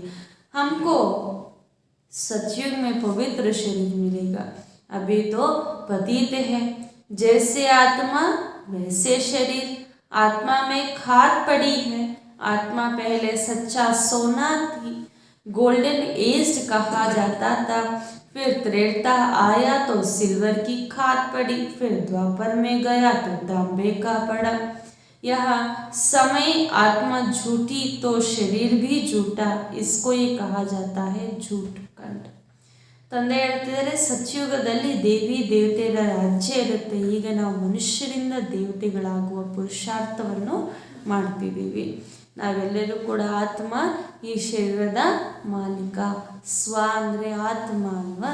ಬಾಬಾ ಹೇಳ್ತಿದ್ದಾರೆ, ಈಗ ನೀವೆಲ್ಲರೂ ಕೂಡ ಸ್ವರಾಜ್ಯ ಅಧಿಕಾರಿಗಳು ಆಗಬೇಕಾಗಿದೆ. ಈ ನಿಮ್ಮ ಆತ್ಮದ ರಾಜಾಯಿಯನ್ನು ಪಡೆದುಕೊಳ್ಳಬೇಕು. ದೇಹದ ಅಭಿಮಾನದಿಂದ ಹೇಳ್ತಾರೆ ಇದು ನಮ್ಮ ರಾಜ್ಯ ಅಂತ. ಇವಾಗ ಭಾರತೀಯರಂದ್ರೂ ಕೂಡ ನಾವು ದೇಹ ಅಭಿಮಾನದಿಂದಲೇ ಅಲ್ವಾ ಹೇಳುತ್ತೀವಿ. ಆದರೆ ಬಾಬಾ ಹೇಳ್ತಿದ್ದಾರೆ, ಈಗ ನೀವೇನು ಮಾಡ್ತಾ ಇದ್ದೀರಿ, ಈ ವಿದ್ಯೆಯಿಂದ ಬಹಳ ಉನ್ನತವಾಗಿರುವಂಥ ಶಿಕ್ಷಣವನ್ನು ಪಡೀತಾರೆ. ದೇಹ ಅಭಿಮಾನ ಇದು ಶ್ರೇಷ್ಠ ಅಲ್ವಾ? ದೇಶದ ಹೆಮ್ಮೆ ಪಡೆಯುವುದು ಇದು ಶ್ರೇಷ್ಠ. ಆದರೆ ಬಾಬಾ ಹೇಳ್ತಾರೆ ಅದಕ್ಕಿಂತ ಶ್ರೇಷ್ಠ ಸ್ಥಿತಿ ಯಾವುದು? ಆತ್ಮಿಕ ಭಾವ ಇದೆ, ಅದನ್ನು ಪರಸ್ಪರ ಎಲ್ಲರೂ ಕೂಡ ಉತ್ಪನ್ನ ಮಾಡಿಕೊಳ್ಳಿ. ಮೊದಲು ನಿಮ್ಮಲ್ಲಿ ಉತ್ಪನ್ನ ಮಾಡಿಕೊಂಡು ಸ್ವರಾಜ್ಯ ಅಧಿಕಾರಿಗಳಾಗಿ ಅಂತ ಹೇಳ್ತಿದ್ದಾರೆ ಬಾಬಾ. ಈಗ ಸತ್ಯುಗು ಪವಿತ್ರ ಪ್ರಪಂಚವಾಗಿದೆ, ಅಲ್ಲಿ ನಿಮಗೆ ಪವಿತ್ರ ಶರೀರ ಸಿಗುತ್ತೆ. ಅಲ್ಲಿ ನಾವೇ ಮಹಾರಾಜ ಮಹಾರಾಣಿಗಳಾಗ್ತೇವೆ. ಹೆಂಗೆ ಆತ್ಮನೋ ಆ ರೀತಿ ಶರೀರ. ಆತ್ಮದಲ್ಲಿ ಮಲಿನ ಸೇರ್ತಾ ಇದ್ದಂಗೆ ಶರೀರದಲ್ಲೂ ಕೂಡ ಯಾವುದೊಂದು ರೋಗ ಬಂದೇ ಬರುತ್ತೆ, ಯಾವುದೋ ಒಂದು ಲೆಕ್ಕಾಚಾರ ಇದ್ದೇ ಇರುತ್ತೆ ಅಂತ ಹೇಳ್ತಾರೆ ಬಾಬಾ. ಸತ್ಯುಗದಲ್ಲಿ ಮೊಟ್ಟ ಮೊದಲ ಆತ್ಮ ಸಂಪೂರ್ಣ ಚಿನ್ನವಾಗಿತ್ತು, ಅದಕ್ಕೆ ಅದನ್ನು ಚಿನ್ನದ ಪ್ರಪಂಚ ಅಂತ ಹೇಳ್ತಿದ್ರು. ಮತ್ತು ತ್ರೇತಾ ಯುಗದಲ್ಲಿ ಸ್ವಲ್ಪ ಯಾವ ಮಿಕ್ಸಾರಿಟಿ ಬಂತು? ಬೆಳ್ಳಿ ಮಿಕ್ಸ್ ಆಯಿತು. ಆಮೇಲೆ ದ್ವಾಪರ ಯುಗದಲ್ಲಿ ತಾಮ್ರ. ಬಾಬಾ ಹೇಳ್ತಾರೆ ಲಾಸ್ಟ್ನಲ್ಲಿ ಕಬ್ಬಿಣ. ಈ ರೀತಿ ಆತ್ಮ ಏನಾಗ್ತಾ ಇತ್ತು? ಸುಳ್ಳು ಆಗ್ತಾ ಬಂತು. ಸುಳ್ಳು ಅಂದರೆ ಏನು? ಅದರಲ್ಲಿರುವಂತಹ ಕಲೆಯನ್ನು ಕಲ್ಕೊಳ್ತಾ ಬಂತು ಅಂತ ಬಾಬಾ ಹೇಳ್ತಾರೆ. ಅದಕ್ಕೋಸ್ಕರ ಶರೀರವು ಕೂಡ ಸುಳ್ಳಾಗ್ಬಿಟ್ಟಿದೆ. ಅದಕ್ಕೆ ಪ್ರಪಂಚವೇ ಸುಳ್ಳಿನ ಪ್ರಪಂಚ, ಸುಳ್ಳಿನ ಖಂಡ ಅಥವಾ ಸತ್ಯ ಖಂಡ ಅಂತ ಇದನ್ನು ಹೇಳಲಾಗುತ್ತೆ. अभी बाप के साथ योग रखने से अलाई निकल जाएगी, इसको योग अग्नि कहा जाता है. ಈಗ ಆತ್ಮದಲ್ಲಿ ಸೇರಿರುವಂತಹ ಮಲಿನ ಯಾವುದಿದೆ, ಅಲಾಯಿ ಯಾವುದಿದೆ, ಅದನ್ನು ಭಸ್ಮ ಮಾಡಬೇಕು ಅಂತಂದರೆ ಅದಕ್ಕೆ ಯೋಗ ಅಗ್ನಿಯಲ್ಲೇ ಹಾಕಬೇಕು ಅಂತ ಹೇಳ್ತಿದ್ದಾರೆ. ಬಂಗಾರದಲ್ಲಿರುವ ಮಲಿನವನ್ನು ಕರಗಿಸ್ಬೇಕಂದ್ರೆ ಬೆಂಕಿ ಪಟ್ಟಣ ಇಟ್ಬಿಟ್ರೆ ಆಗುತ್ತಾ? ಚಿಕ್ಕ ಮ್ಯಾಸ್ಟಿಕ್ ಇಟ್ಬಿಟ್ರೆ ಆಗಲ್ಲಲ್ವಾ? ಹಿಂಗಿರಬೇಕು. ಅವರು ಇಡುವಂಥದ್ದು ಕೂಡ ಹಿಂಗೆ ಕಾದಿರುತ್ತೆ, ನಾವು ನೋಡ್ತೀವಿ ಎಷ್ಟು ಕೆಂಪಗಾಗ್ಬಿಟ್ಟಿರುತ್ತದು. ಅಷ್ಟು ಕಾದಿರುವಂತಹ ಅಗ್ನಿಯಲ್ಲಿ ಹಾಕಿದ್ರೇ ಅದೇನಾಗುತ್ತೆ, ಅಲ್ಲಿರುವಂಥ ಮಲಿನ ಎಲ್ಲ ಸುಟ್ಟು ಹೋಗ್ಬಿಡುತ್ತೆ. ಇಲ್ಲೂ ಕೂಡ ಅಷ್ಟೇ ಬಾಬಾ ಹೇಳ್ತಾರೆ, ನೀವು ತಂದೆಯ ನೆನಪಿನಿಂದಲೇ ನಿಮ್ಮ ಆತ್ಮದಲ್ಲಿರುವಂತಹ ಹಳೆಯ ಕೊಳಕು ಭಸ್ಮ ಮಾಡಿಕೊಳ್ಳಲು ಸಾಧ್ಯ. जेवर से किचरा निकालने के लिए आग में डाला जाता है। यह भी योग अग्नि है जिसमें काट भस्म हो और हम सच्चा सोना बन बाप के साथ चले जाएंगे। बाप कहते तुम मेरे साथ चल पड़ेंगे, सच्ची में सच्चा सोना मिलेगा। अब श्री कृष्ण को सावरा क्यों कहते हैं? तो कृष्ण का नाम रूप तो बदल गया ना। अब बाप समझाते हैं तुम गोरे थे, तुम्हारे में खाद पड़ी है, अभी बिल्कुल आयरन एज्ड में हो। अब मैं सोनार हूँ, बच्चों को भट्टी में डाल देता हूँ, बम्बोर को आग लगेगी, सबके शरीर खत्म हो जाएंगे। आत्मा तो अविनाशी है। एक तो योग अग्नि से पवित्र बन जाना, बाकी सब सजाएं खाकर हिसाब किताब चुप्त कर फिर जाएंगे। ತಂದೆ ಹೇಳ್ತಾರೆ, ಈಗ ಯೋಗ ಅಗ್ನಿಯಲ್ಲಿ ನಮ್ಮ ಎಲ್ಲ ಮಲಿನವನ್ನು ಭಸ್ಮ ಮಾಡಿಕೊಳ್ಬೇಕು, ಸತ್ಯ ಚಿನ್ನ ಆಗಿ ತಂದೆ ಜೊತೆಯಲ್ಲಿ ಹೋಗಬೇಕು. ಸತ್ಯುಗದಲ್ಲಿ ಸತ್ಯ ಚಿನ್ನನೇ ಇರುತ್ತೆ ಅಂತ ಬಾಬಾ ಹೇಳ್ತಿದ್ದಾರೆ. ನೀವು ಕೂಡ ಸತ್ಯ ಚಿನ್ನ ಆಗಿ ಆಗಿರ್ತೀವಿ. ಕೃಷ್ಣನಿಷ್ಟು ಬೆಳ್ಳಿಗೆ ತೋರಿಸ್ತಾರೆ ಅಲ್ವಾ. ಬೆಳ್ಳಿಗಿದ್ದಾಗ ಒಂದು ಚಿಕ್ಕ ಮಚ್ಚೆ ಕೂಡ ಅವ್ರ ಮೇಲೆ ಇರುವುದಿಲ್ಲ. ಆ ರೀತಿ ಸಂಪೂರ್ಣ ಬೆಳ್ಳಿಗೆ ಆಗಬೇಕು. ಅವ್ರಿಗೆ ಯಾಕೆ ಅಷ್ಟು ಬೆಳ್ಳಿಗೆ ತೋರಿಸ್ತಾರೆ ಮತ್ತು ಅದೇ ಕೃಷ್ಣನಿಗೆ ಯಾಕೆ ಹೆಸರು ರೂಪವನ್ನು ಬದಲಾಯಿಸಿಬಿಡ್ತಾರೆ ಅಂತ ನಮಗೆ ಈ ಸಮಯದಲ್ಲಿ ಗೊತ್ತಾಗಿದೆ. ಎಷ್ಟು ಬೆಳ್ಳಿಗೆ ಅವ್ರು ಆಗ್ತಾರೆ ಮತ್ತು ಎಷ್ಟು ಕಪ್ಪುಗೆ ಆಗ್ತಾರೆ ಅಂತ. ಅಂದರೆ ಅವರೇ ಪಾವನರು, ಅವರೇ ಪತೀತರಾಗ್ತಾರೆ ಅಂತ ಬಾಬಾ ಹೇಳ್ತಾರೆ. ಪೂರ್ತಿ ಪ್ರಪಂಚಕ್ಕೆ ಬೆಂಕಿ ಹತ್ತಲಿದೆ ಅಂತ ಬಾಬಾ ಹೇಳ್ತಾರೆ. ಎಲ್ಲವೂ ಕೂಡ ಭಸ್ಮ ಆಗಲಿದೆ. ಏಕೆಂದರೆ ಇದು ಕಬ್ಬಿನ ಯುಗ, ಇದು ಅಂತ್ಯ ಸಮಯವಾಗಿದೆ. ಈ ಅಂತ್ಯ ಸಮಯ ಮುಗಿಬೇಕು ಅಂತಂದರೆ ಇದನ್ನು ಎಲ್ಲವೂ ಕೂಡ ಸಮಾಪ್ತಿಯಾಗಿ ಮತ್ತೆ ಹೊಸ ಪ್ರಪಂಚದಲ್ಲಿ ಸ್ಥಾಪನೆ ಆಗಲೇಬೇಕು. ಅದಕ್ಕೆ ಮೊದಲು ಅಂದರೆ ವಿನಾಶ ಆಗುವ ಮೊದಲು ಈಶ್ವರನೇ ಬಂದು ನಮ್ಮೆಲ್ಲರನ್ನು ಕೂಡ ಎಲ್ಲ ಹಾಕ್ತಿದ್ದಾರೆ, ಬಟ್ಟಿಯೆಲ್ಲ ಹಾಕ್ತಿದ್ದಾರೆ ಅಂತ ಬಾಬಾ ಹೇಳ್ತಾರೆ. ಈ ಬಟ್ಟೆಯಲ್ಲಿ ನಾವೇನಾಗಬೇಕು? ಪಾವನರಾಗಬೇಕು ಅಂತ ಹೇಳ್ತಿದ್ದಾರೆ ಬಾಬಾ. ಒಂದು ಯೋಗ ಅಗ್ನಿಯಿಂದ ತಮ್ಮೆಲ್ಲ ಲೆಕ್ಕಾಚಾರವನ್ನು ಸಮಾಪ್ತಿ ಮಾಡಿಕೊಳ್ಳುವುದು. ಎರಡನೇದು ಶಿಕ್ಷೆಯಿಂದ. ಓನ್ಲಿ ಕರ್ಮಭೋಗ ಅಂತಾನೆ ಇಲ್ಲ, ವಿಭಿನ್ನವಾಗಿ ನಾವೇನು ಮಾಡ್ತೀವಿ, ಶಿಕ್ಷೆಗಳನ್ನು ಅನುಭವಿಸಬೇಕಾಗುತ್ತೆ. ಅದು ಶಾರೀರಿಕ ರೋಗದಿಂದ ಆಗಿರ್ಬೋದು, ವ್ಯಕ್ತಿಗಳಿಂದ ಆಗಿರ್ಬೋದು, ಪ್ರಕೃತಿಯಿಂದ ಆಗಿರ್ಬೋದು, ವಿಭಿನ್ನವಾಗಿ ನಾವು ಅನುಭವಿಸಬೇಕಾಗುತ್ತೆ. ಅದಕ್ಕೆ ಬಾಬಾ ಹೇಳ್ತಾರೆ, ಮಕ್ಕಳೇ ನಾನು ಮೊದಲೇ ಬಂದಿದ್ದೀನಿ, ಬಟ್ಟಿಯಲ್ಲಿ ಬಂದು ನೀವೇನಾಗಿ ಪಾವನರಾಗಿ. ಯಹ ಹೇ ಜ್ಞಾನ ಸಾಗರ್ ತುಮ್ ಹೋ ಜ್ಞಾನ ಗಂಗಾಯೇ. ನಾವೆಲ್ಲರೂ ಶಿವಬಾಬಾ ಜ್ಞಾನ ಸಾಗರ, ಅವರಿಂದ ಹೊರಟಿರುವಂತಹ ನಾವೆಲ್ಲರೂ ಕೂಡ ಜ್ಞಾನ ಗಂಗೆಯರಾಗಿದ್ದೇವೆ. ಫಿರ್ ಮನುಷ್ಯನೇ ಉಸ್ ಪಾನಿ ಕಿ ಗಂಗಾ ಕೋ ಸಮझ लिया. ತಂದೆ ಜ್ಞಾನ ಗಂಗೆ ಅಂತ ಹೇಳಿದ್ರೆ ಅವರು ಹೊರಗಡೆ ಇರುವಂಥ ಗಂಗೆ ಅಂತ ತಿಳ್ಕೊಂಡ್ಬಿಟ್ಟಿದ್ದಾರೆ, ಅದರಿಂದ ಪಾವನರಾಗ್ತೀವಿ ಅಂತ.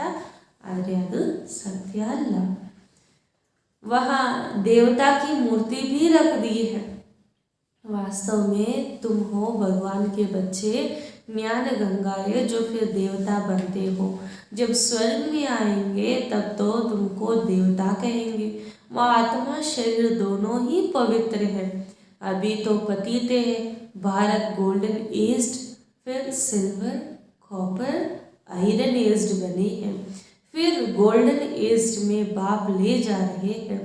तुम्हारी आत्मा और शरीर दोनों पवित्र है. बाप कहते हैं मैं दो भी हूँ. ಬಾಬಾ ಹೇಳ್ತಿದ್ದಾರೆ, ನೀವೆಲ್ಲರೂ ಕೂಡ ಪಾವನರಾಗ್ತೀರಾ. ಮೊದಲು ಬಾಬಾ ಏನು ಹೇಳಿದರು, ಚಿನ್ನವನ್ನು ತರ ಮಾಡುವಂಥ ಗೋಲ್ಡ್ ಸ್ಮಿತ್ ಕೂಡ ನಾನು ಆಗಿದ್ದೀನಿ ಅಂತ ಬಾಬಾ ಹೇಳಿದರು ಅಲ್ವಾ. ಇವಾಗ ಬಾಬಾ ಹೇಳ್ತಾರೆ ನಾನು ದೋಬಿನೂ ಆಗಿದ್ದೀನಿ ಅಂತ ಹೇಳ್ತಿದ್ದಾರೆ ಬಾಬಾ. ಇಲ್ಲಿವರೆಗೂ ಬಾಬಾ ಏನು ಹೇಳ್ತಾರೆ, ಭಾರತಕ್ಕೆ ಚಿನ್ನದ ಪ್ರಪಂಚವಾಗಿತ್ತು, ಆಮೇಲೆ ಬೆಳ್ಳಿ, ಆಮೇಲೆ ತಾಮ್ರ, ಆಮೇಲೆ ಕಬ್ಬಿಣದಾಗಿ ಆಗೋಯ್ತು. ಮತ್ತೆ ಪುನಃ ತಂದೆ ಬಂದು ಸಂಪೂರ್ಣ ಬೆಳ್ಳಿಗಿರುವಂಥ ಪ್ರಪಂಚ ಅಥವಾ ಚಿನ್ನದ ಪ್ರಪಂಚವಾಗಿ ಮಾಡುತ್ತಿದ್ದಾರೆ. ಅಲ್ಲಿ ಆತ್ಮ ಶರೀರ ಎರಡೂ ಪಾವನವಾಗಿರುತ್ತೆ ಅಂತ ಹೇಳ್ತಿದ್ದಾರೆ. ಬಾಬಾ ಹೇಳ್ತಾರೆ ನಾನು ದೋಬಿನೂ ಸಹ ಆಗಿದ್ದೇನೆ ಅಂತ ಹೇಳ್ತಿದ್ದಾರೆ. ತುಮಾರಿ ಆತ್ಮಕೋ ದೋನೇ ಆತಾ. ಬಾಬಾ ಹೇಳ್ತಾರೆ ನಾನು ಯಾಕೆ ಬರ್ತೇನೆ, ನಿಮ್ಮ ಆತ್ಮವನ್ನು ಒಗೀಲಿಕ್ಕೆ ಬರ್ತೇನೆ ಅಂತ ಹೇಳ್ತಿದ್ದಾರೆ ಬಾಬಾ. ಕೊಡಲ್ವಾ? ಇಲ್ಲ ಬಟ್ಟೆ ಅರ್ಧೋಗುತ್ತಂತ ಭಯನ ಕೊಡಲ್ವಾ? ಬಾಬಾ ಹೇಳ್ತಿದ್ದಾರೆ ನಾನು ದೋಬಿ, ನಾನು ನಿಮ್ಮ ಆತ್ಮವನ್ನು ಸ್ವಚ್ಛ ಮಾಡ್ಲಿಕ್ಕೆ ಬಂದಿದ್ದೇನೆ ಅಂತ ಹೇಳ್ತಿದ್ದಾರೆ ಬಾಬಾ. ಸಿರ್ಫ್ ಬಾಪ್ಕೋ ಯಾದ್ ಕರ್ನ ಹೈ. ಅದರೊಂದು ಕಂಡೀಷನ್ ಏನು, ಅವ್ರನ್ನ ನೆನಪು ಮಾಡಬೇಕು. ಬಟ್ಟೆ ಕೊಟ್ಟರೆ ತಾನೇ ಒಗಿಯೋಕ್ಕಾಗುತ್ತೆ, ಬಟ್ಟೆನೇ ಕೊಡದೆ ಸ್ವಚ್ಛ ಆಗಬೇಕಂದ್ರೆ ಹೆಂಗಾಗುತ್ತೆ ಅಲ್ವಾ? ಅದಕ್ಕೋಸ್ಕರ ನಾವೇನು ಮಾಡಬೇಕು, ತಂದೆಯ ನೆನಪಿನಲ್ಲೇ ಇರಬೇಕು. ಬಸ್ ಯೋಗ ಮೇ रहने से तुम विश्व के मालिक बन सकते हो. ಬಾಬಾ ಹೇಳ್ತಾರೆ, ಕೇವಲ ನೀವು ತಂದೆ ಒಬ್ಬರನ್ನು ನೆನಪು ಮಾಡುವುದರಿಂದ ವಿಶ್ವದ ಮಾಲೀಕರಾಗಿ ಆಗ್ತೀರಿ. ಬಾಹುಬಲ್ ವಾಲ ವಿಶ್ವ ಕಾ ಮಾಲಿಕ್ ಬನ್ನ ಸಕೆ. ಯಾರು ಬಾಹುಬಲ ಇರುತ್ತೆ ಅಂದರೆ ಶಾರೀರಿಕ ಬಲದಿಂದ ಯಾರೊಬ್ಬರೂ ಕೂಡ ವಿಶ್ವದ ಮಾಲೀಕರಾಗಲಿಕ್ಕೆ ಸಾಧ್ಯ ಇಲ್ಲ. ಹೇಳ್ಬೇಕಂದ್ರೆ ದ್ವಾಪರ ಯುಗದಿಂದ ಮತ್ತು ಈ ಕಲಿಯುಗದ ಈ ಲಾಸ್ಟ್ವರೆಗೂ ಕೂಡ ಬಾಹುಬಲನೇ ನಡೀತಲ್ಲ, ಇದರಿಂದನೇ ರಾಜ್ಯ ಮಾಡ್ತಾಯಿದ್ರು, ಇದರಿಂದನೇ ಮಾಡ್ತಾಯಿದ್ರು. ಅಷ್ಟು ಯುಗಗಳಿಂದನೇ ಯಾರೂ ಕೂಡ ವಿಶ್ವದ ಮಾಲೀಕರಾಗಲಿಕ್ಕೆ ಆಗಲಿಲ್ಲ ಅಲ್ವಾ? ಬಾಬಾ ಹೇಳ್ತಾರೆ, ವಿಶ್ವದ ಮಾಲೀಕರಾಗಬೇಕಂದ್ರೆ ನೀವು ಮಾತ್ರ ಸಾಧ್ಯ. हाँ, उन्हों की इतनी ताकत है, अगर क्रिश्चियन दो भाई आपस में मिल जाए तो विश्व के मालिक बन सकते, परंतु ला नहीं. ಬಾಬಾ ಹೇಳ್ತಾ ಇದ್ದಾರೆ, ಅವರಲ್ಲಿ ಇಷ್ಟು ಶಕ್ತಿ ಅಂತಿದೆ. ಯಾವ ಶಕ್ತಿ ಅಂತಂದರೆ, ಅವ್ರು ಎಲ್ಲರೂ ಸೇರಿಬಿಟ್ರೆ, ಕ್ರಿಶ್ಚಿಯನ್ರೇ ಕೂಡ ಎಲ್ಲರೂ ಕೂಡ ಒಂದಾಗ್ಬಿಟ್ರೆ ಪೂರ್ತಿ ಪ್ರಪಂಚವನ್ನೇ ಅವರ ರಾಜ್ಯದಲ್ಲಿ ಇಟ್ಕೊಳ್ತಾರೆ ಅಂತ. ಅಂದರೆ ಕ್ರಿಶ್ಚಿಯನ್ ಯಾರಿರ್ತಾರೆ ಪರಸ್ಪರ ಅವರು ಒಂದಾಗ್ಬಿಟ್ರೆ ವಿಶ್ವದ ಮಾಲೀಕರವರು ಆಗ್ಬಿಡ್ತಾರೆ ಅಂತ. ಆದರೆ ಬಾಬಾ ಹೇಳ್ತಿದ್ದಾರೆ, ನಿಯಮ ಹಂಗಿಲ್ಲ. कहानी भी है, दो बिल्ली आपस में लड़े और मक्खन बंदर खा गया, तो वह दो लड़ते हैं, बीच में माखन भारत को मिल जाता है. इसमें भी नंबर 1 है श्री कृष्ण, इसलिए कृष्ण के मुख में गोला दिखाते हैं, वह मक्खन नहीं. यह स्वर्ग का राज्य भाग्य श्री कृष्ण को मिला. बाप समझाते हैं, सब विनाश हो जाएगा, फिर तुम विश्व का मालिक बन जाएंगे. आपस में यह श्रीमत में चलकर मालिक बनना है. ನೋಡಿ ಬಾಬಾ ಹೇಳ್ತಾರೆ, ಕತೆ ಕುಡಿದೆಯಲ್ಲ, ಮಧ್ಯದಲ್ಲಿ ಎರಡು ಬೆಕ್ಕುಗಳು ಹೊಡೆದಾಡ್ತಾ ಇದ್ರೆ ಮಧ್ಯದಲ್ಲಿ ಬಂದು ಒಂದು ಕೋತಿ ಕದ್ಕೊಂಡೋಯ್ತಂತೆ ಬೆನ್ನೆಯನ್ನು.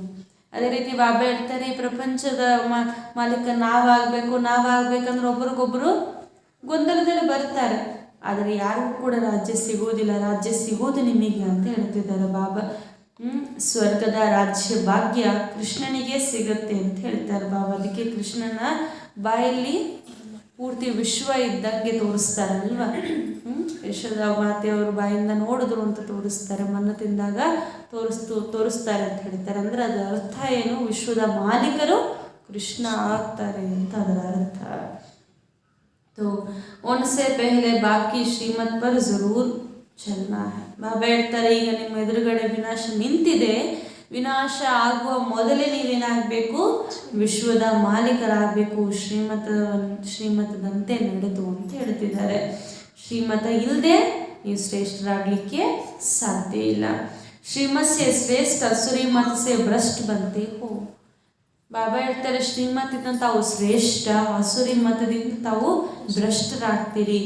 ಯಹ ಹೈ ಅಸುರಿ ಪತೀತ ದುನಿಯಾ. ಇದೇನಾಗಿದೆ, ಅಸುರಿ ಪತೀತ ಪ್ರಪಂಚವಾಗ್ಬಿಟ್ಟಿದೆ. ಏಕ ಭೀ ಪಾವನೆ, ಒಬ್ಬರೂ ಸಹ ಇದರಲ್ಲಿ ಪಾವನರಿಲ್ಲ. ಪಾವನ್ ದುನಿಯಾ ಮೇ ಏಕ ಭೀ ಪತೀತರಿಲ್ಲ. ಆದರೆ ಪಾವನ ಪ್ರಪಂಚದಲ್ಲಿ ಒಬ್ಬರು ಪತೀತರಿರುವುದಿಲ್ಲ, ಈಗೆಲ್ಲರೂ ಕೂಡ ಪತೀತರೇ.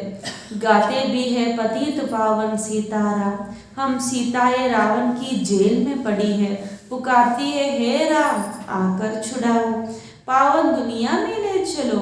बल गाते हैं परंतु जानते कुछ भी नहीं, जो आता सो कहते रहते हैं. रावण ने बिल्कुल सुला दिया है, अब बाप आकर जगाते हैं. परमपिता परमात्मा पतित पावन जो सृष्टि का रचयिता है, उनकी बायोग्राफी को हम जानते हैं. ब्रह्मा विष्णु शंकर और लक्ष्मी नारायण की बायोग्राफी को हम जानते हैं. लक्ष्मी नारायण के 84 जन्मों को हम जानते हैं. तो नॉलेज हो गया ना. तुम श्री कृष्ण के मंदिर में जाएंगे तो समझेंगे यह सतयुग का पहला प्रिंस था. अब अंत में 84 में जन्म में ब्रह्मा हुआ. यह भी बहुत समझने की बातें है. ತಂದೆ ಹೇಳ್ತಿದ್ದಾರೆ, ಪತೀತ ಪಾವನ ಸೀತಾರಾಮ ಅಂತ ಹೇಳ್ತಾರೆ. ತಾವೆಲ್ಲರೂ ಕೂಡ ಸೀತೆಯರಾಗಿದ್ದೀರಿ. ರಾವಣನ ಸರಪಲೆಯಿಂದ ಅಥವಾ ಜೈಲಿನಿಂದ ನಾನೇ ಬಂದು ಬಿಡಿಸಬೇಕಾಗತ್ತೆ. ಅದಕ್ಕೆ ಕರೀತಾರಲ್ಲ, ಹೇ ರಾಮ ಬಂದು ಬಿಡಿಸಿ ಪಾವನರಾಗಿ ಮಾಡಿ ಅಂತ. ಆದರೆ ಅವರು ಏನನ್ನೂ ತಿಳಿದುಕೊಳ್ಳೋದಿಲ್ಲ. ನೀವು ತಿಳ್ಕೊಂಡಿದ್ದೀರಿ. ಈ ಸಮಯದಲ್ಲಿ ಸ್ವಯಂ ತಂದೆ ಬಂದಿದ್ದಾರೆ. ರಾವಣ ಪೂರ್ತಿ ಮಲಗಿಸ್ಬಿಟ್ಟಿದ್ದಾನೆ. ತಂದೆ ಬಂದು ಎಬ್ಬರಿಸ್ತಿದ್ದಾರೆ. ಪತೀತ ಪಾವನ ಪರಂಪಿತ ಪರಮಾತ್ಮ ಯಾರು ಸೃಷ್ಟಿಯ ರಚಯಿತ ಇದ್ದಾರೋ ಅವ್ರ ಬಗ್ಗೆ ನಾವು ತಿಳ್ಕೊಂಡಿದ್ದೀವಿ.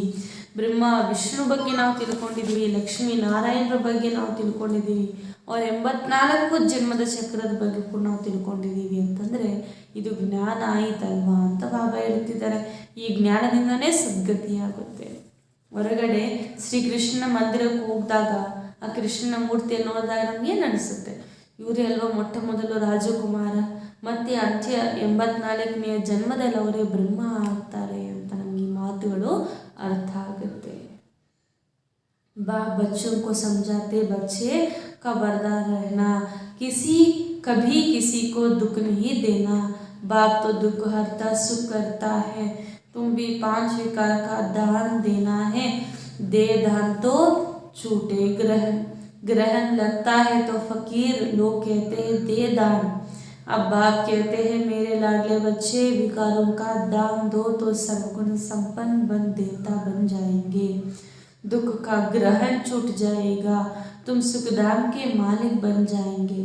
इसलिए 5 विकारों का दान दे देना है। यह तो अच्छा है ना। ನೋಡಿ ಬಾಬಾ ಹೇಳ್ತಿದ್ದಾರೆ, ಮಕ್ಕಳೇ ಎಚ್ಚರ ವಹಿಸಿ, ಯಾರೊಬ್ಬರಿಗೂ ಎಂದಿಗೂ ದುಃಖವನ್ನು ಕೊಡಬೇಡಿ. ತಂದೆ ದುಃಖ ಅರ್ಥ ಸುಖಕರ್ತ ಅಲ್ವಾ. 5 ವಿಕಾರಗಳ ದಾನವನ್ನು ನೀವು ಕೊಡಬೇಕಾಗಿದೆ ಅಂತ ಬಾಬಾ ಹೇಳ್ತಿದ್ದಾರೆ. ದಾನ ಕೊಟ್ಟರೆ ಗ್ರಹಣ ಬಿಟ್ಟು ಹೋಗ್ಬಿಡುತ್ತೆ. ಸರ್ವಗುಣ ಸಂಪನ್ನರಾಗಿ ದೇವತೆಯರಾಗಿ ಆಗ್ತೀರಿ. ಅದಕ್ಕೋಸ್ಕರ ಎಲ್ಲ ವಿಕಾರಗಳನ್ನು ದಾನವಾಗಿ ಕೊಟ್ಟುಬಿಡಿ ಅಂತ ಬಾಬಾ ಹೇಳ್ತಿದ್ದಾರೆ. ಕೊಡೋದಂತೂ ಒಳ್ಳೆಯದೇ ಅಲ್ವ. अभी तुम्हारे ऊपर विकारों का ग्रहण लगने से एकदम काले बन पड़े हो। हम तुम्हारे से विकार ही मांगते हैं और कुछ नहीं मांगते। ಬಾಬಾ ಹೇಳ್ತಿದ್ದಾರೆ, ನಿಮ್ಮಲ್ಲಿ ವಿಕಾರ ಇರೋದ್ರಿಂದ ಕಪ್ಪಾಗ್ಬಿಟ್ಟಿದ್ದೀರಿ. ನಾನು ನಿಮ್ಮಿಂದ ಕೊಡ್ಲಿಕ್ಕೆ ಏನು ಕೇಳುತ್ತಿದ್ದೀನಿ? ನಿಮ್ಮಲ್ಲಿರೋ ವಿಕಾರನೇ ತಾನೇ ಕೇಳುತ್ತಿದ್ದೀನಿ ಅಂತ ಹೇಳ್ತಿದ್ದಾರೆ ಬಾಬಾ. बाप समझाते हैं, अब तुम बच्चों को आत्म अभिमानी बनना है। मैं आत्मा हूँ, परमात्मा को याद करना है, वर्षा उनसे लेना है। इसलिए देही अभिमानी बनो, देवताएं आत्मा अभिमानी बने हैं। अब मुझ बाप को याद करने से ही तुम्हारे पाप भस्म होगा। हम रक्षा करेंगे, तुम मुझे याद ही नहीं करेंगे तो रक्षा क्या करेंगे? बाप कितना समझाते, यह बातें कोई शास्त्र में नहीं है, वह है भक्ति मार्ग की सामग्री। बाप तो तुम्हें सद्गति में ले जाने के लिए पढ़ाते हैं। मैं इस शरीर द्वारा तुमको समझाता हूँ, यह मेरा शरीर नहीं, या तो इनकी पुरानी जुत्ती है, लोन लिया है। मैं इसमें प्रवेश करता हूँ, फिर पावन बनाता हूँ। कितना अच्छा बाप समझाते हैं।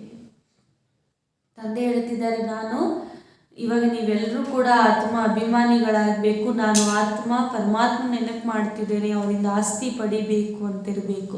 ಅದಕ್ಕೋಸ್ಕರ ದೇಹಿ ಅಭಿಮಾನಿಗಳಾಗಿ, ದೇವತೆಯರು ಆತ್ಮ ಅಭಿಮಾನಿಯರಾಗಿರ್ತಾರೆ. ನನ್ನೊಬ್ಬನನ್ನೇ ನೀವು ನೆನಪು ಮಾಡಿದರೆ ಪಾಪ ಭಸ್ಮ ಆಗಿಬಿಡುತ್ತೆ, ಹಾಗೂ ನಾನು ನಿಮ್ಮನ್ನು ರಕ್ಷಣೆ ಮಾಡ್ತೇನೆ ಅಂತ ಹೇಳ್ತಿದ್ದಾರೆ ಬಾಬಾ.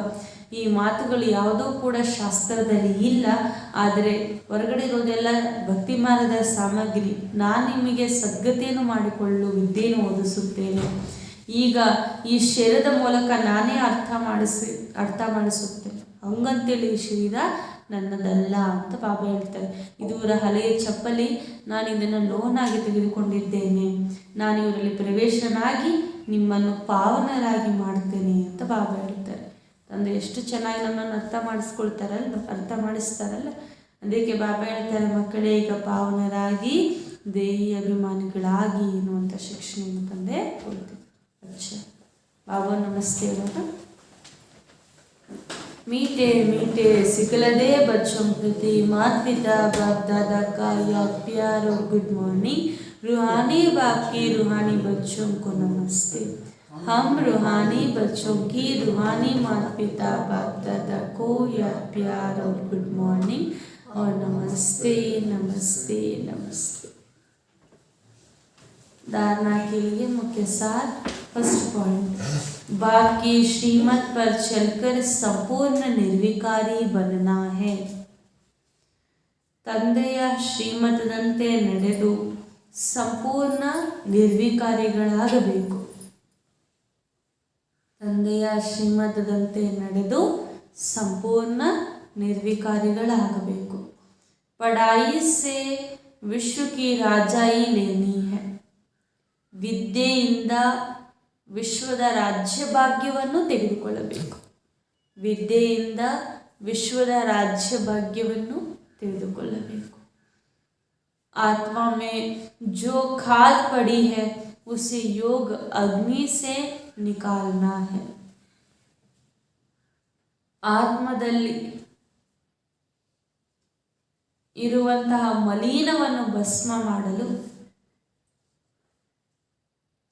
ಯೋಗ ಅಗ್ನಿಯಲ್ಲಿ ಹಾಕಬೇಕು. ಅದೇ ಕಂಟಿನ್ಯೂ. ಆತ್ಮದಲ್ಲಿರುವಂಥ ಮಲಿನ ಅಥವಾ ತುಕ್ಕನ್ನು ಬಿಡಿಸಲು ಯೋಗ ಅಗ್ನಿಯಲ್ಲಿ ಹಾಕಬೇಕು. सेकेंड पॉइंट, आत्म अभिमानी बन बाप को याद करना है. ಆತ್ಮ ಅಭಿಮಾನಿಗಳಾಗಿ ತಂದೆಯನ್ನು ನೆನಪು ಮಾಡಬೇಕು. जितना याद में रहेंगे उतना बाप रक्षा करता रहेगा. ಎಷ್ಟು ನೆನಪು ಮಾಡ್ತೀರೋ ಅಷ್ಟು ತಂದೆ ರಕ್ಷಣೆ ಮಾಡುತ್ತಾರೆ.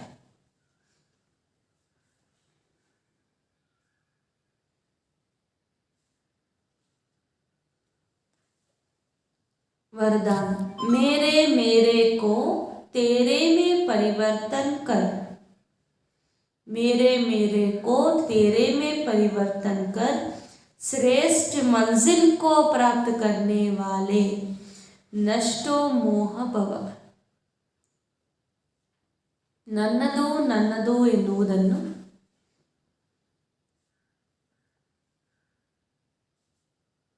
ನಿನ್ನದಾಗಿ ಪರಿವರ್ತನೆ ಮಾಡಿ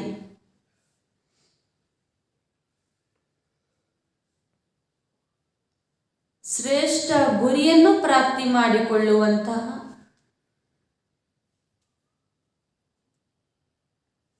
ನಷ್ಟೋ ಮೋಹ ಭವ. ನನ್ನದು ನನ್ನದು ಎನ್ನುವುದನ್ನು ನಿನ್ನದಾಗಿ ಪರಿವರ್ತನೆ ಮಾಡಿ ಶ್ರೇಷ್ಠ ಗುರಿಯನ್ನು ಪ್ರಾಪ್ತಿ ಮಾಡಿಕೊಳ್ಳುವಂಥ ನಷ್ಟೋ ಮೋಹ ಭವ. स्पष्टीकरण, जहाँ मेरापन होता है वहाँ हलचल होता है. मेरी रचना, मेरी दुकान, मेरा पैसा, मेरा घर. या मेरापन थोड़ा भी किनारा रखा तो मंजिल भी किनारा नहीं मिलेगा. मेरापन थोड़ा भी किनारे रखा तो मंजिल का किनारा नहीं मिलेगा. श्रेष्ठ मंजिल को प्राप्त करने के लिए मेरे को तेरे में परिवर्तन करो. हद का मेरा नहीं, बेहद का मेरा. वह मेरा बाबा की स्मृति और ड्रामा के ज्ञान से नथिंग न्यू की अचल स्थिति रहेगी और नष्ट मोह बन जाएंगे. ಎಲ್ಲಿ ನನ್ನತನ ಅಂತಿರುತ್ತೋ ಅಲ್ಲಿ ಹಲ್ಚಲ್ ಇರುತ್ತೆ, ಏರುಪೇರಿರುತ್ತೆ. ನನ್ನ ರಚನೆ ಅಂದರೆ ನನ್ನ ಮಕ್ಕಳು, ನನ್ನ ಮನೆ, ನನ್ನ ಹಣ, ನನ್ನ ಅಂಗಡಿ, ಈ ರೀತಿ ನನ್ನದು ನನ್ನದು ಅಂತಿದ್ರೆ ನೀವೆಂದಿಗೂ ಕೂಡ ಗುರಿ ಅನ್ನೋದು ತಲುಪಲಿಕ್ಕೆ ಸಾಧ್ಯ ಇಲ್ಲ ಅಂತ ಹೇಳ್ತಿದ್ದಾರೆ ಬಾಬಾ. ಗುರಿಯನ್ನು ಮುಟ್ಲಿಕ್ಕೂ ಕೂಡ ಸಾಧ್ಯ ಇಲ್ಲ. ಅದಕ್ಕೋಸ್ಕರ ಶ್ರೇಷ್ಠ ಗುರಿಯನ್ನು ಪ್ರಾಪ್ತಿ ಮಾಡಿಕೊಳ್ಳಲು ನನ್ನದನ್ನು ನಿನ್ನದರಲ್ಲಿ ಪರಿವರ್ತನೆ ಮಾಡಿ, ನನ್ನದು ಎನ್ನುವುದು ಹದ್ದಿನಲ್ಲಿ ಬೇಡ, ಬೇಹದ್ದಿನಲ್ಲಿ ಬನ್ನಿ. ನನ್ನ ಬಾಬಾ ಎನ್ನುವ ಸ್ಮೃತಿಯಲ್ಲಿ ಬನ್ನಿ. ಹಾಗೂ ಡ್ರಾಮಾದ ಜ್ಞಾನದಿಂದ ಯಾವುದು ಹೊಸದಲ್ಲ, ನಥಿಂಗ್ ನ್ಯೂ ಅಂತ ಅಚಲ ಸ್ಥಿತಿ ತಮ್ಮನ್ನು ಮಾಡಿಕೊಳ್ಳಿ. ಹಾಗೂ ನಷ್ಟೋ ಮೋಹಿಗಳಾಗಿ ಅಂತ ಬಾಬಾ ಹೇಳುತ್ತಿದ್ದಾರೆ. ನನ್ನದು ಯಾವುದೂ ಇಲ್ಲ, ಎಲ್ಲವೂ ಕೂಡ ನಿನ್ನದೇ, ನನ್ನದು ಶಿವಬಾಬಾ ಅಂತ ನೀವು ತಿಳ್ಕೊಳ್ಬೇಕು ಅಂತ ಹೇಳ್ತಿದ್ದಾರೆ ಬಾಬಾ. ಸ್ಲೋಗನ್, सच्चे सेवादारी बन, निस्वार्थ सेवा करते चलो, तो सेवा का फल ಸ್ವತಃ ಮಿಲೇಗ. ಸತ್ಯ ಸೇವಾದಾರಿಗಳಾಗಿ ನಿಸ್ವಾರ್ಥ ಸೇವೆಯನ್ನು ಮಾಡುತ್ತಾ ಹೋಗಿ, ಆಗ ಸೇವೆಯ ಫಲ ಸ್ವತಃ ಸಿಗುತ್ತದೆ. ಸತ್ಯ ಸೇವಾದಾರಿಗಳಾಗಿ ನಿಸ್ವಾರ್ಥ ಸೇವೆಯನ್ನು ಮಾಡುತ್ತಾ ಹೋಗಿ, ಆಗ ಸೇವೆಯ ಫಲ ಸ್ವತಃವಾಗಿ ಪ್ರಾಪ್ತಿಯಾಗುತ್ತದೆ ಅಂತ ಹೇಳಿದ್ದಾರೆ. ಅಚ್ಚ, ಓಂ ಶಾಂತಿ. ವಿಶೇಷವಾಗಿ ಬಾಬಾ ಸ್ವರಾಜ್ಯವನ್ನು ಪ್ರಾಪ್ತಿ ಮಾಡಿಕೊಳ್ಳಿ, ವಿಶ್ವದ ಮಾಲೀಕರಾಗಿ ಅಂತ ನಮಗೆ ಆಜ್ಞೆಯನ್ನು ಕೊಟ್ಟಿದ್ದಾರೆ. ಅದರ ಜೊತೆಯಲ್ಲಿ ಇವತ್ತು ತುಂಬ ಮಹತ್ವಪೂರ್ಣವಾಗಿರುವಂಥ ದಿನ, ಸ್ವಾತಂತ್ರ್ಯ ಸಿಕ್ಕಿರುವಂಥ ದಿನ. ಅದಕ್ಕೋಸ್ಕರ ಎಲ್ಲರಿಗೂ ಕೂಡ ಹ್ಯಾಪಿ ಇಂಡಿಪೆಂಡೆನ್ಸ್ ಡೇ. ಓಂ ಶಾಂತಿ.